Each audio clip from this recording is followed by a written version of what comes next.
The French Revolution set Europe ablaze. It was an age of enlightenment and progress, but also of tyranny and oppression. It was an age of glory and an age of tragedy. One man stood above it all. This was the Age of Napoleon. I'm Everett Rummage, host of the Age of Napoleon podcast. Join me as I examine the life and times of one of the most fascinating and enigmatic characters in modern history. Look for the Age of Napoleon wherever you find your podcasts. I'm Jeffrey Rosen, President and CEO of the National Constitution Center. A few years ago, learning about the forgotten meaning of the pursuit of happiness changed my life. When the founders wrote that famous phrase in the Declaration of Independence, they meant an ongoing commitment to self-improvement and lifelong learning. This discovery inspired me to write a book, and in my new podcast, I explore the founders' lives with the historians who know them best. Plus, filmmaker Ken Burns shares his daily practice of self-reflection. Join me for Pursuit, the Founder's Guide to Happiness. Welcome to Ben Franklin's World, a podcast about early American history with Liz Covart. The study of history is key to understanding who we are and how we can affect a better future. Ben Franklin's World will introduce you to historical people and events that have impacted and shaped our present-day world. And now, here's your host, Liz Covart. Hello, and welcome to episode 106 of Ben Franklin's World, the podcast dedicated to helping you learn more about how the people and events of our early American past have shaped the present-day world we live in. Paul Revere, Samuel Adams, John Hancock, and Joseph Warren. We know what these Boston revolutionaries look like thanks to the work of John Singleton Copley. Copley stands as one of the founding fathers of the American art world, and he not only knew and painted some of Boston's most famous revolutionaries, he also witnessed the American Revolution as it unfolded, in events such as the Stamp Act riots of 1765, the Boston Massacre in 1770, and the Boston Tea Party in 1773. Today, we explore the life and times of John Singleton Copley with Jane Kamensky, a professor of history at Harvard University and the author of A Revolution in Color, The World of John Singleton Copley. During our conversation, Jane reveals John Singleton Copley's early life and how he became a painter, information about Copley's art and how he earned a living as a painter, and Copley's involvement with and views on the American Revolution. But first, I need to provide you with a bit of information for our investigation. During our conversation, Jane discusses femme souls, and I didn't ask her what she meant. I didn't ask her because I was engrossed in our conversation, and because years ago I read a great book on the subject called Not All Wives, Women of Colonial Philadelphia. It's by a historian named Karen Wolfe. You should know that femme souls were unmarried women. They were women who never married, widows, and divorcees. And because they were unmarried, early American society viewed femme souls as heads of households, which means they can make contracts and own and devise property. Unmarried women lived interesting lives in early America, and we're going to discuss one of these women today. If you're interested in discovering more about the lives of unmarried women, you should check out Karen Wolfe's book, Not All Wives. I'll include a link to it in the show notes and in your Ben Franklin's World app. Are you ready to explore the life and times of John Singleton Copley? Allow me to introduce you to our guest historian. With tidings and wisdom to share about our early American past, here is this week's special guest. Joining us is a professor of history at Harvard University and the Carl and Lily Forsheimer Foundation Director of the Schlesinger Library at the Radcliffe Institute for Advanced Study. She's a historian of early America and the Atlantic world with a particular interest in the histories of family, culture, and everyday life. Today, she joins us to discuss details from her new book, A Revolution in Color, The World of John Singleton Copley. Welcome to Ben Franklin's World, Jane Kamensky. Hi, Liz. It's good to be with you. Thanks. John Singleton Copley is a figure who we associate with the American Revolution, but he isn't what we would call a founding father. Jane, what brought you to study Copley, and why do you find him so interesting?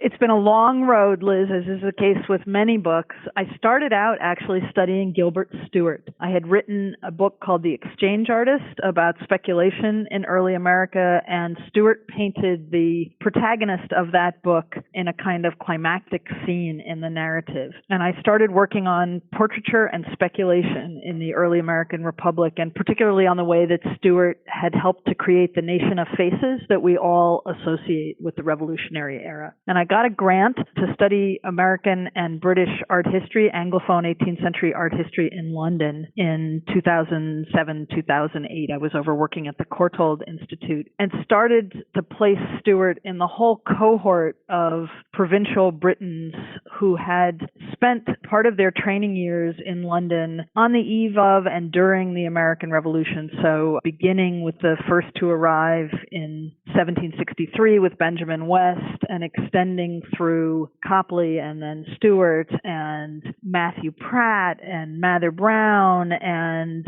John Trumbull and a whole sort of busy cast of others who were there working in London in the generation that spanned the Revolution. And as I worked on that project, I realized that Copley was coming to speak for them all because he is the rare visual intellectual who left a large written corpus. I was very frustrated when I was working at first on Stuart that he had left very little behind. There are literally like 2 pages of an account book and a couple of receipts. And I remember saying to an art historian how frustrating I found this, that Stuart hadn't written more. And she said, is anyone ever frustrated that you don't paint more? So I think visual intellectuals like Copley was and like West was and maybe Stuart was. I'm not sure if we would call him an intellectual, but they often were not of a class or of a cast of mind to leave extensive written records. And Copley emerged as the voice of this group because I think he had a kind of questing spirit that he worked out in family letters. About 1,000 family letters survive, and several hundred of those are in his hand or directly in conversation with him.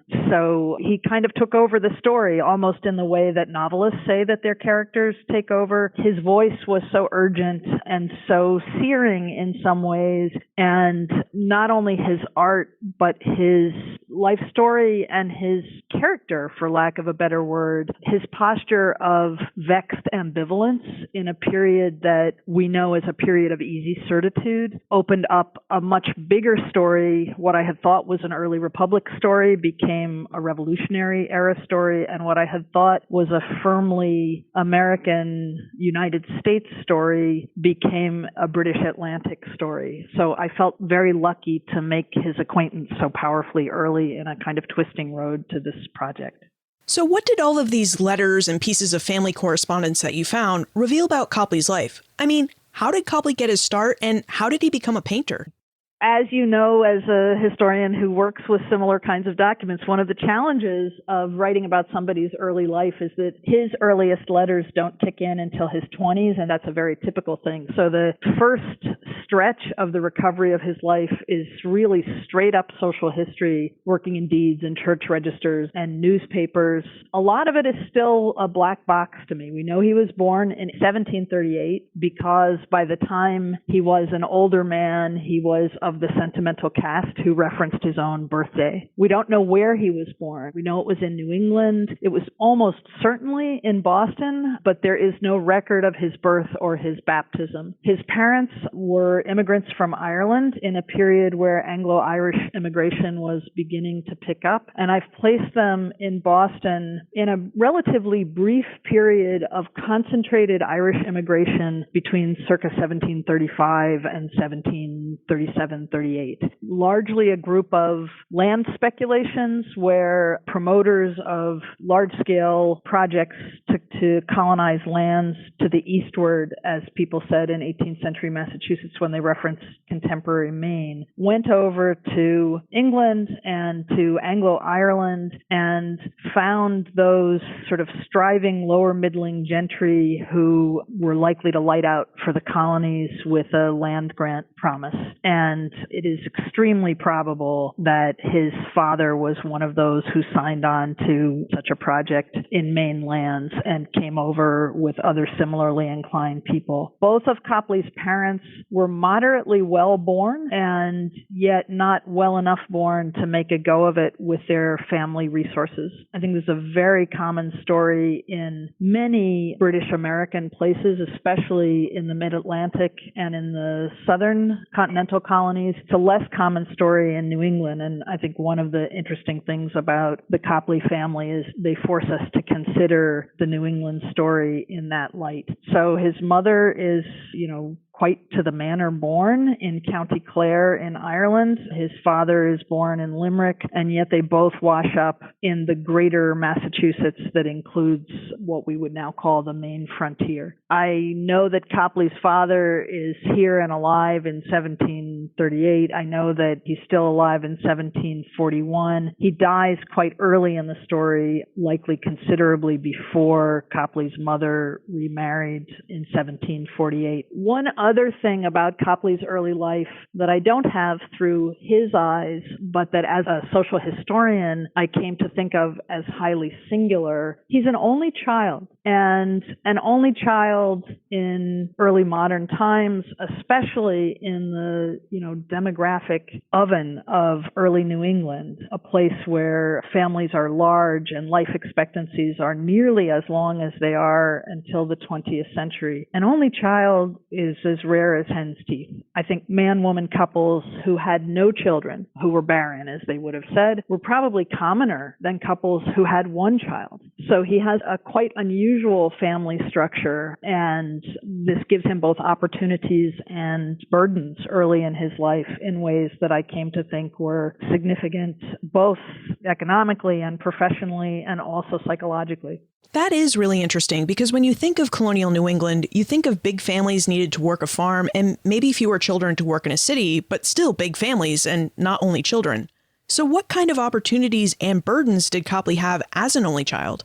I think we have to back it up by a generation and ask, who is the woman, Mary Singleton Copley, and then Pelham? She had one more marriage. We know she produced two offspring. There was a child that died very early in Ireland, very early in the marriage, but who produced three offspring over the course of a long, fertile life, who didn't remarry after her first husband died for as many as 10 years, and who didn't remarry after her second husband died ever. So her second husband dies in 1751 when she is approximately 40 or 41.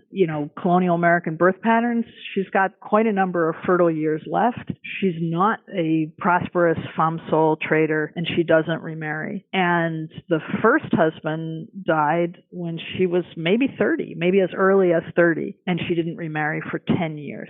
So she is quite a singular character. We know from Copley's letters that she has some kind of chronic infirmity. There's a lot of mother is as well as can be expected, or mother is a little better than she was the last time. I can see in her hands, many of her letters survived. She's literate. She's arguably more literate than her son. Her spelling is better, so she's probably had more education than Copley did. It doesn't look like a physical infirmity that affected her penmanship.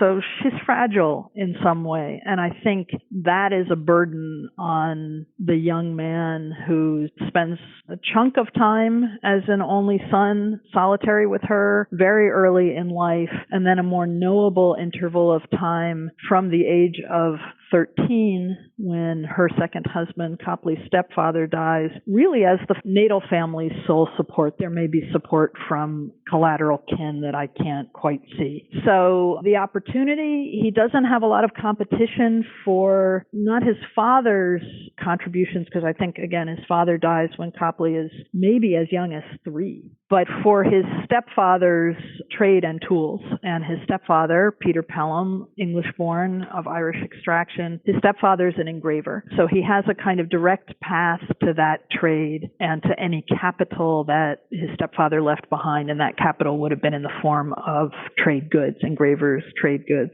The burdens are arguably more considerable, right? He has to figure out how he's going to make his way in the world and look after his mother, and also make a place for the 10 years younger half-brother, who I think is very much a brother to him, who's a product of his mother's second marriage.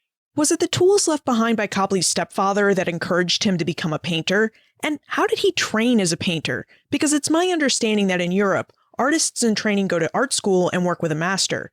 Did someone like Copley, who was just trying to get into the trade, have the same opportunities in the colonies? The opportunities in the colonies are certainly less formalized than they are in Europe. Art historians would say, not wrongly, that the mythology of Copley and his near exact contemporary, who's living a similar story in Pennsylvania, Benjamin West, There's a mythology of them as self-taught. West writes about it extensively himself and says in a sort of late autobiography that he had plucked hairs from the tail of his cat to make a brush and learned to make pigments from the face paints of Delaware and Shawnee warriors who he met in the woods of Pennsylvania. And a kind of similar frontier mythology about Copley bootstrapping his way to competence in the arts takes hold in his descendants' telling. So that's exaggerated. I think art historians are right about that. We know that, there are print shops, there are color shops, there is a visual culture in the colonies to look at and imitate. That said, the limitations of fancying oneself an artist in a place like provincial British America are utterly profound, more profound in Copley's Boston than in West's contemporary Philadelphia, which is a little more of a cultural hub than Boston was. So there are no classes, there's no local drawing master, there's no place where you can, in a sort of above board way, draw a nude figure. There's a little slip of an anecdote about Gilbert Stuart that survives where he and a neighbor who was interested in anatomy paid a blacksmith to strip for them in Rhode Island. I think that's probably the kind of thing that happened all the time as people tried to figure out how to represent human physiognomy. There are a group of artists who come through Boston, itinerants, and the great good fortune of Copley that his stepfather was an engraver who must have taught him some things between the moment that he joined this blended family. Copley was 10 in 1748, and the moment he died only 3 years later in 1751. There could have been the kind of informal apprenticeship that many people in many other trades would have had. If your father was a leather worker, you might have learned some early things about cutting the pieces of a shoe in that period. And Copley had a stepfather who was an engraver. The other really fortuitous thing for Copley is that a Scottish painter named John Smibert came to the colonies in the late 1720s with Bishop Berkeley's ill-starred venture to start a college in Bermuda. Produces the famous painting called the Bermuda Group, but the college never takes off. And Smibert had formal training in London. He had trained with the English artist Geoffrey Kneller. Smibert had taken the Grand Tour and had both collected engravings and prints in Italy and had done the thing that artists trained by doing on the Grand Tour. He had sat and copied in places like the Gallery of the Uffizi. And Smibert brought all that with him in his voyage to the colonies, I think it's 1728, and then settled in Boston and kept all that material and opened the closest thing to a cabinet of curiosities that you would have seen within about 3,000 miles. And that was on Queen Street in Boston. And even after Smibert died, around the time that Copley's stepfather died, you could still go to Smibert's shop and see his prints, the paintings that he had copied after Titian and Van Dyck. So if this sounds a bit like a game of telephone, Smibert studied with Kneller and saw Titian and Rubens on his tour through Europe and copied them, and Copley could beg attendance at the shop of the deceased Smibert and see Smibert's copies of those things and then try to produce his copies after those copies. That's how he learned. Boston has, as you know, a lively print culture. There are newspapers and bookshops, and these proliferate. There are books about artists and artists' lives. There aren't really recipe books for colors. That's more trade knowledge that's produced. The way that I've described it in the book is Copley really grows up in a black and white world, a world of engravings, and as the stepson of an engraver, learns quite a lot about line. Figuring out the world of color from the colonies is nearly impossible on both the recipe and the visual training level. It's interesting, one of the things that's said about Copley's work when it first begins to be seen by people in the capital of his nation, which is London, is that it's too liney. That word liney crops up in a number of early responses to Copley's paintings. And it totally makes sense. He's learned to paint as an engraver who looks at lines. He's almost painting by numbers from his own drawing, sort of filling in a world of color. It sounds like Copley had a lot of talent, but he wasn't able to fully develop because he's living in colonial Boston, which was a place with a vibrant print culture, but wasn't a place that was known for being a fan of the arts. What kind of market was there for a wannabe artist like Copley to paint pictures and sell his work in Boston? I want to just go back for a second to that word talent because it's really interesting. I think we have to recognize that we look back at the arts from a post-romantic period that calcified certain notions about talent and genius, right? So obviously he has a tremendous amount of inborn talent because I might need a way to support my family at the age of 13 and I would never pick up a brush. And he has a certain aspiration to a capital A art. At the same time, he lives in a world where art is a trade and artists are people who work with their hands. And I think the first thing he wants out of his talent is a competence. So, what are the possibilities for achieving that competence in America's British colonies? Boston, as you say, is, somewhat art averse, right? It's a culturally rich place. People care about print and education. There's the great university of the colonies is on the edges of his Boston over here in Cambridge at Harvard. And yet it's not an enormously visually rich place. The Puritans are, we like to say, iconophobic. The Boston of the 1730s, 40s, 50s, when he's young, is still the descendant of John Winthrop's Boston. It's not a visually lush place and culture. People do want their likenesses. What there is a market for is portraits, so that people who want any art hanging in their house are likely to want to form some kind of visual representation of their family that creates a record of a lineage on their walls. And he is talented at fulfilling that desire, which is an elite desire in the 16th and 17th centuries, is becoming a more middling desire in the 18th century. It's estimated that maybe 1 in 100 people had some representation of themselves made in the later colonial period. So at a moment when the desire for portraiture is descending to some degree from princes and kings and government officials to merchants and lawyers and even prosperous femme sole traders, Copley is poised to answer that demand. And through talent, as you brought into this discussion very fruitfully, Liz, through talent, he's poised to do it better than anyone else who's traveling in the colonies. By the middle of the 7 Years' War, Smibert died and Copley outclassed all of the local and itinerant talents as a man is to a boy. Like, he was just far and away the best painter who you could get to represent your likeness anywhere north of Philadelphia. You mentioned that Copley's first desire with his painting was to earn a competence, an ability to provide for himself and his family. But in A Revolution in Color, you make it clear that Copley also desired to interact with the larger British art world. Would you tell us how Copley attempted to communicate and engage with this art world? Sure, and let me back up to the 7 Years' War just a little bit. So just to sort of sketch a timeline for our listeners, Pelham dies in 1751, Copley's 13. His earliest paintings survive from 1753 and 1754 and are quite crude juvenilia that is about the equal of anyone else painting at the time in terms of technical ability and is rapidly ascendant. And by 1755 and 1756, when the French and Indian War that we know as the 7 Years' War, they knew as the Fourth Indian War, when it begins bringing imperial officials and soldiers in significant number to New England, Copley is there ready to paint those folks. And that's a trade. That's a good trade, painting soldiers' pictures. I spent a long time talking about these early military portraits that really no one has ever concentrated on very much because they're incredibly formulaic. They're genre pictures of men in red coats.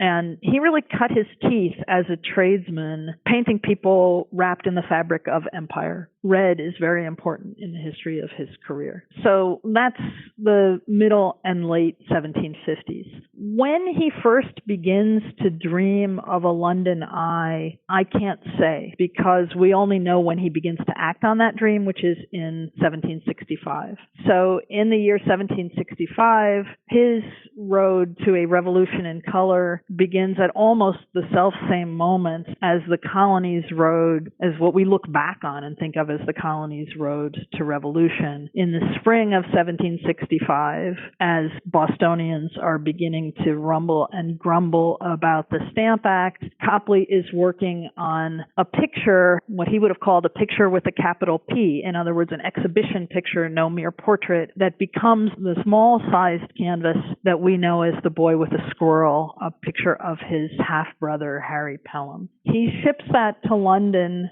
in September of 1765, just inside of 2 weeks after Thomas Hutchinson's house has been torn apart in the Boston Stamp Act mobs, ships it through a network of sea captains with whom he must have had a lot of contact. You know, you can sort of hear in the background of the correspondence that this transaction, shipping this thing across to London, creates, that he must have had correspondence for at least an interval of time, say a couple of years, with people where he's saying, I want my work to be seen over there. How can I get there? By 1765, he has certainly read of Benjamin West's arrival in London and his rapid rise to celebrity. And Copley's also reading in Boston's bookstores about the rise of an English exhibition culture, also itself a 7 Years' War creation. So the culture of public exhibitions begins in 1760 in Britain. By 1765, Copley's sending this small picture over to be hung on the wall at the annual exhibition of the Society of Artists of Great Britain. And then,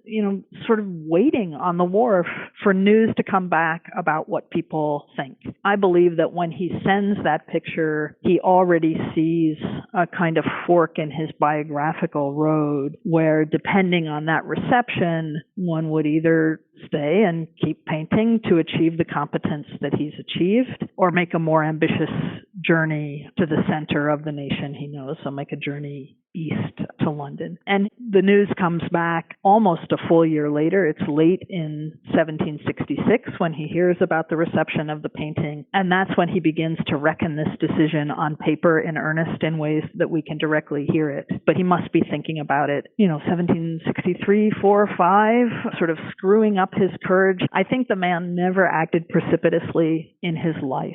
At least I can't think of an occasion where the record has disclosed that. Maybe one thing about the character that would form around somebody who had such economic and psychological burdens on him so young. He was a very thoughtful, planful, diligent is a word he uses about himself, boy and then man. So I think to have sent that picture in September of 1765, he was screwing up his courage for a long time before. As you noted, Copley lived and worked in Boston during tumultuous times. He witnessed King George's War during the 1740s as a child and the French and Indian War during the 1750s as a young man. Then, during the 1760s and early 1770s, Copley witnessed Boston's violent protests against Parliament. Nick would like to know what effect the Stamp Act riots of 1765 had on Copley's art and his ability to earn an income as an artist. The Stamp Act riots aren't as big a fork in his biography as we might think. It's a time of tremendous upheaval. Like many people in Boston, he begins that period of upheaval as a quite firm liberty man. Whether he attended any of the rioting seems unlikely. He was quite rueful about it, but he did sign non-importation meetings after that. We know he went to the 1769 4th anniversary celebration of the earlier and less violent of the Stamp Act riots in 1765. So he's part of that foment. But I think as historians and as lay readers of history and watchers of the History Channel, we exaggerate the extent to which, in August 1765, 1765, all the world is riveted on Boston, and all of Boston knows that what lo, 8 years later, we will be at the banks of the Rubicon with the Tea Party. Copley's experience suggests something different. I mean, his Boston world of trade is really broadening after 1765. I think, the Stamp Act does not leave behind it a landscape of such hardened partisanship or proto-partisanship that he loses his ability to maneuver among different groups with different shades of allegiance. So for him, that happens really much, much later in the imperial crisis. And one of the things that I'm interested in the broader landscape of history suggested by Copley's story, is how many periods in Boston between 1765 and 1773 are really quiet. If you're not reading Sons of Liberty letters and you're not reading the relentless drumbeat of scandal in the Boston Gazette, which is very much trying to keep the flames of 1765 alive, things return to normal for much of the time following that interval. And Copley's life remains pretty darn normal until the early 1770s. I note in the book the confluence that even in 1768, which I think when we're telling the story of the coming of revolution to an America that consists of the 13 colonies, the future 13 colonies, 1768 also looms large, right? We see the occupation of Boston. And even in occupied Boston in 1768, he's painting his iconic picture of Paul Revere, certainly the sort of mind's eye picture of the dawn of revolution that I think outpaces any other, and his portrait of General Gage within months, if not within weeks of each other. So I guess what I would say to Nick's question is, it's amazing how much remains the same in the wake of the Stamp Act. And I hope that Copley's story encourages us to dig into the broader number of stories of just how representative that experience is. They're not all sitting around waiting for revolution to come a decade later. It sounds like Copley was, if not a patriot as we would classify one today, he was a Liberty man in 1765. What did Copley make of the other two big revolution events in Boston, the Boston Massacre in 1770 and the Boston Tea Party in 1773? One thing first is that to be a Liberty man in 1765 or a Liberty woman in 1765 is to seek a better Britain. And that is the way in which Copley was a Liberty man and remained a Liberty man, arguably until his death in London in 1815. The 1770 massacre, we know where he was the day after. He was one of the first to testify when the town fathers of Boston opened the books in Faneuil Hall and said, "Everybody come tell me everything you know." And he mentioned that he had seen soldiers running through Cambridge Street. It's not clear from that one line of testimony whether it's before or after the affray that happened. His baby brother, 10 years younger, so in 1770, he's still a strapling of 20 or 21. He was a hot Liberty man in 1770, and he engraved a representation of the massacre called The Fruits of Arbitrary Power. This is Henry Pelham. Paul Revere stole it, and Paul Revere's iconic engraving of the massacre takes Pelham's drawing and pirates it very successfully as an engraving. So we know that at that moment, the Copley family was appalled by the excesses of the way that the killing on King Street unfolded that night. And then, as it did for most people, in 1771 and 1772, it gets quite quiet again. He's not living a hotly political life. He and his young wife go to New York in 1771 and, to a certain extent, replicate his 7 Years' War experience, painting the many soldiers and imperial policemen who are gathered at the central node of Fort George on Lower Broadway, sort of whirlwind painting tour where he paints 30-some-odd canvases in a period of 3 months. Returns to Boston, and things stay quiet through 1771 and 1772, and he begins to toy again with the idea that he will go to London for a season. It seems entirely possible at that time that one would travel for trade and come back, as many merchants did, and as Copley in his elevated trade as a painter is contemplating doing. The thing that winds up really mucking with that plan are his wife's kin. In 1769, late in 1769, so some months before the massacre, he married Susanna Farnham Clark, who is the daughter of an Indies merchant, a man named Richard Clark, who sold whatever sold well. He sold Carolina goods. He sells a lot of indigo and rice.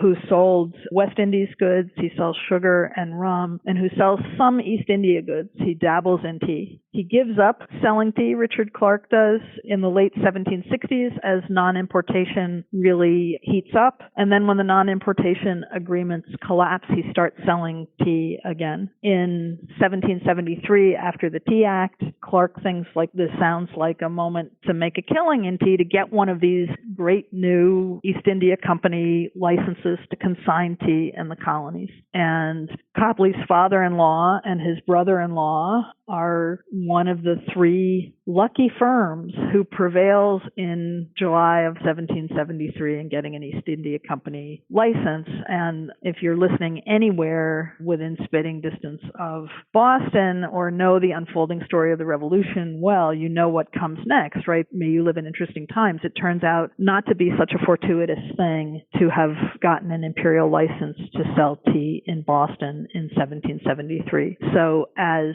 ships begin to approach the colonies that carried consigned East India Company tea that fall, Copley's family politics really put him on a line that has itself become much sharper between patriotism and loyalism. It's curious, as you note, that Copley had been planning his trip to London, and then the Boston Tea Party takes place. He has relatives who are tea consignees who were basically persona non grata in Boston in December 1773. And then all of a sudden, Copley decides, I'm going to London. Would you tell us how Copley ended up in London after the Tea Party and what he did during his time there? I think in writing this biography, one of the hardest things I had to wrestle with was what it meant for him to leave then. He leaves in early June of 1774, immediately after the port is closed. By then, the sort of implications of Nick's question about what's it like to try to make your way as an artist in the wake of the Stamp Act, by then the implications of that question have become clear. Nobody has time to be painted. Copley's family, as you said, are not only figuratively but literally persona non grata. His father-in-law and two brothers-in-law are confined to Castle William in the harbor, are threatened with their very lives when they are seen on the streets of Boston or Milton whenever they leave the confinement of the garrison. And Copley also has two young children and a baby. So it would seem like a time where you could imagine saying, oh gosh, I should have gotten out earlier because now I really have to stay here and protect my beleaguered family. And I think the way this plays for him is he decides instead that if he is ever going to go, it had better be then. And it's not clear when he leaves in June of 1774 whether he imagines that he will come back or not, because one of the things I confronted in this book again and again is being forced to remember that he only lives life forward, right? We know what happens next, but he doesn't.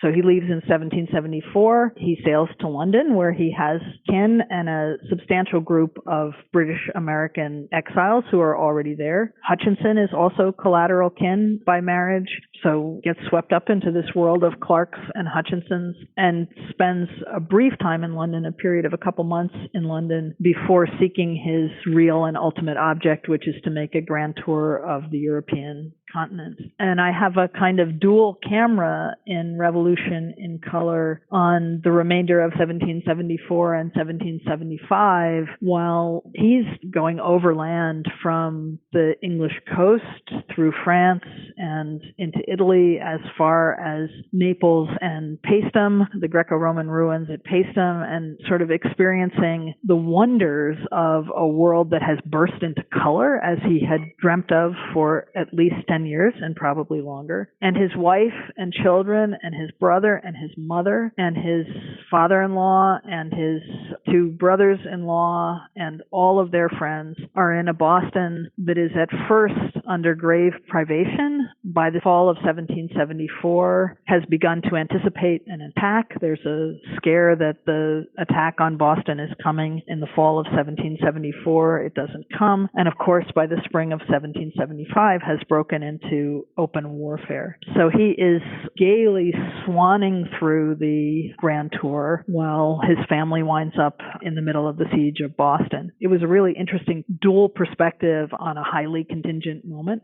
He feels terrible for having left, but it's a kind of wonderful terrible where for a man who wanted not to make a choice about political identity, and I think in some ways that's what loyalists are. Right, Alan Taylor told us this some time ago. They're the people who remain what they were rather than people who fashion a new national destiny. So for someone who wanted not to make that choice, he's blessed with having no choice left. He writes at one point to his brother after he finds out what has happened in Concord and Lexington. He's terribly worried about his family, but also says, could I have picked a better time to leave?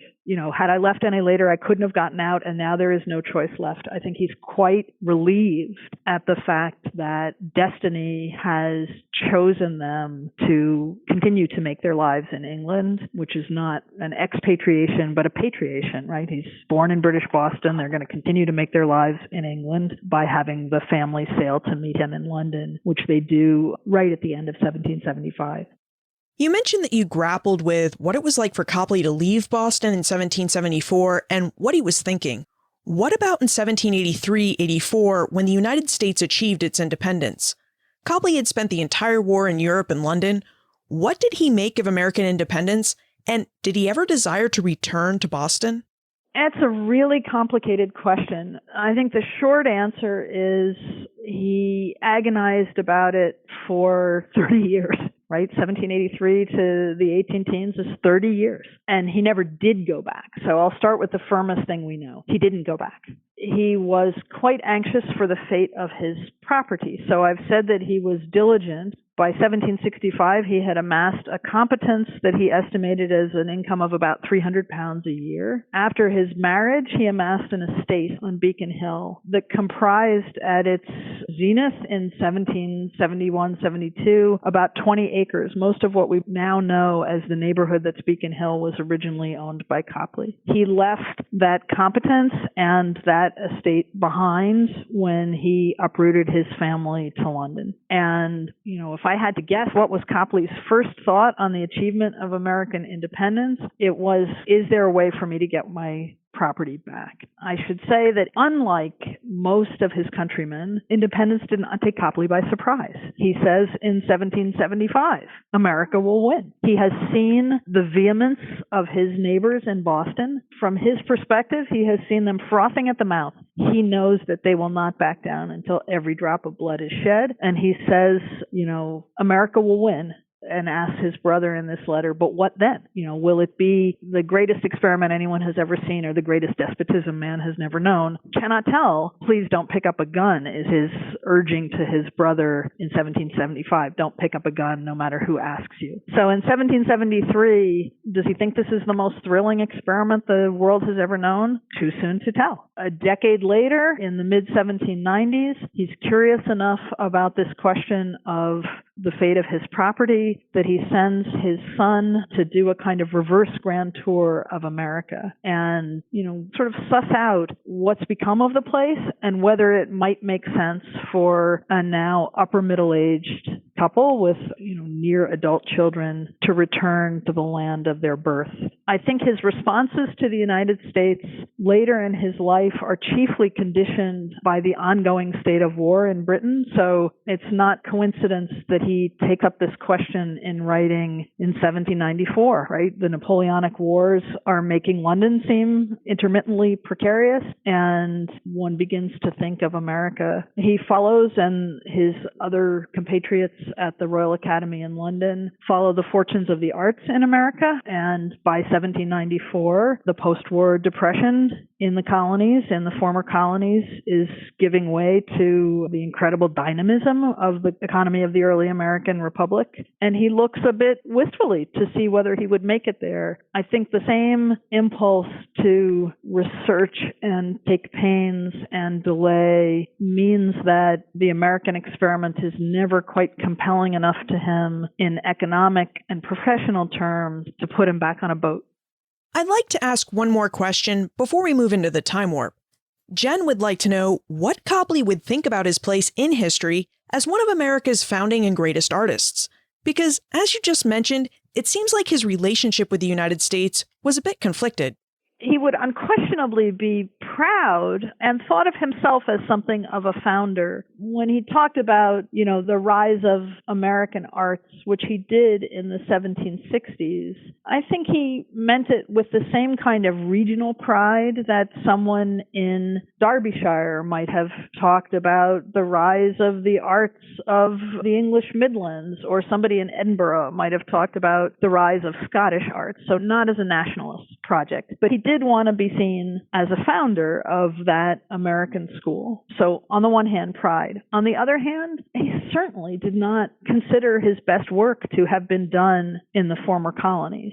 He wanted to go to the center of the British Empire so that he could paint more than portraits, so that he could paint the things that needed public and state sponsorship and needed acres of canvas and oceans of time and needed a palace or an exhibition hall or a tent to be seen properly. He wanted to paint big. And so to think that his former countrymen think of Paul Revere as among the greatest of his work, I think he would be bemused, if not appalled, because if he was going to be represented here as a founder, I think he would want us to be looking at the death of Major Pearson or the death of Chatham in the House of Lords or the Siege of Gibraltar, these huge Cecil B. DeMille-like history paintings that encapsulated the whole of his life and the whole of his ambition, rather than the cramped confines of colonial portraiture at which he had excelled just enough to provide a springboard to greater things.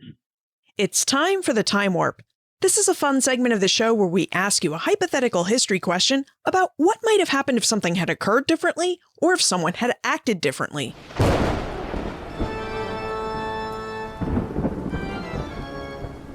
The Time Warp.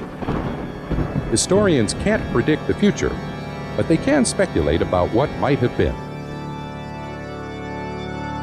In your opinion, what might have happened if Copley had stayed in Boston after 1774? How would he have weathered the war for American independence, and would he have still been able to make a living as an artist? Well, that's a great question, and I'm trying to think, Liz, whether I wish he had done that or not. I think he could have weathered the coming of independence quite well, right? We know that Boston, not in 1774, but by, 1786 or 1787, had healed up its wartime rents enough that many of the former loyalists could come back and resume easily a station socially, culturally, economically. So whether he could have weathered it, I don't doubt. He would have sat it out. He would have forged a kind of neutrality. Whether he would have stayed in Boston or gone someplace like Halifax and made his way back, let's put him in Halifax here in the Time Warp and come back. And the thing that I think would have been wonderful for him, had he done such a thing, is there was nobody even remotely of his artistic ability in the early United States until Stuart got back in 1793 and arguably even after, and don't even talk to me about Peel. So he would have had a much more economically viable late career had he been in the United States. There's just no question. Another way to ask this question is, what if Copley had painted Washington? He's the only British American artist of his cohort that does not ever paint George Washington. What if it was Copley's Washington we were looking at instead of Stuart's? I think it would have been a much more deeply insightful portrait. We could have a much less wooden face of the early republic if Copley had been here painting. On the other hand, I don't see how he would ever successfully have painted the upper reaches of the ladder of artistic genres had he not left the United States, right? How would he have learned to paint history, to arrange multiple figures in space? I think not only could he not realize fully his artistic ambitions in the colonies, he couldn't really even see what his ambitions were. So if you look at Copley's mature history paintings, Death of Pearson, Death of Chatham, and you put them against what John Trumbull did with the signing of the Declaration and Battle of Bunker Hill, you see some of what Copley would have given up by staying. And Trumbull, of course, had some season of training in England. He just didn't stay there. So I think he could have saved his pocketbook at the cost of his art. Charles Wilson Peele aside, what project are you working on now that you've revealed the color of Copley's revolution? I am toying with a couple of different things, and I'm not fully committed to a new project yet. I think I am likely to leave the colonial period for an interval and do something much more contemporary and much more tied for my next project to the collections of the Schlesinger Library. There are a couple of small projects that I want to do by way of tie-up that come out of the Copley book. I have some King George's War era things that I may like to get back to, but I think next I may land in the 1970s. Where is the best place to look for more information about you and how we can contact you with our questions about John Singleton Copley? You can find me at my webpage at the Harvard History Department, and my email contact information is there, and I hope people do have questions. Jane Kamensky, thank you for taking us through Copley's Revolution in color and for revealing the worlds of colonial and revolutionary Boston to us. We really enjoyed talking with you. Thanks, Liz. It was a delight to talk to you. Thanks to John Singleton Copley and his largely self-taught ability to paint portraits, we've inherited a rich pictorial history of middle and upper-class early American life. We know how men, women, and children dressed, what they ate, and about the work, hobbies, and objects they found most important. And we know all this because Copley painted this knowledge into his portraits. Copley's life also reveals details about the American Revolution and how many Americans experienced it. Like Copley, most Americans didn't necessarily participate in the revolution or its events. Instead, they watched and wondered about what its outcome would be. This doesn't mean that they were apathetic to the cause. As Jane demonstrated, Copley wanted a better Great Britain and stood as a liberty man in 1765. But he was also a man who exhibited loyalty to both Great Britain, the empire he grew up in, and to Boston, his birthplace and home until 1774. Therefore, the choice the revolutionaries asked him to make between Great Britain and America was a difficult and complicated one. As Jane reminded us, in the 21st century, we know how the American Revolution turned out. But as the event happened, men and women like Copley had no idea what would happen. You can find information about Jane, her book, A Revolution in Color, plus everything we talked about today on the show notes page, benfranklinsworld.com/106.